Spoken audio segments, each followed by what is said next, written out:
লক্ষ্মীর ভান্ডার প্রকল্প বন্ধ হয়ে রাজ্যে শুরু হতে চলেছে অন্নপূর্ণা ভান্ডার। সরকারের কথা মতো ৩,০০০ টাকা করে প্রত্যেক মাসে মহিলাদের দেওয়া হবে।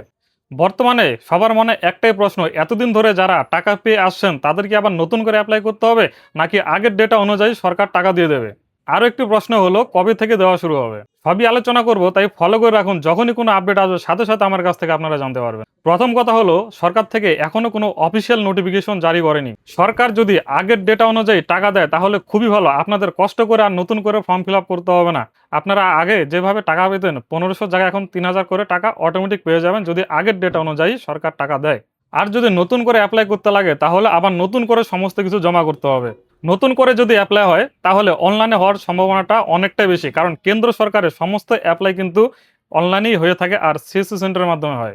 নতুন করে অ্যাপ্লাই হলে অনেক সময় লেগে যাবে, কারণ নতুন ওয়েবসাইট তৈরি করতে হবে, নতুন করে অ্যাপ্লাই হবে, আবার নতুন করে অ্যাপ্রুভাল দিতে হবে। এই সমস্ত প্রসেসগুলো কমপ্লিট করতে কিন্তু অনেকটা সময় সাপেক্ষ ব্যাপার। টাইম টু টাইম সমস্ত আপডেটই পেয়ে যাবেন, তাই ফলো করে রাখুন, লাইক এবং শেয়ার করতে ভুলবেন না। ধন্যবাদ।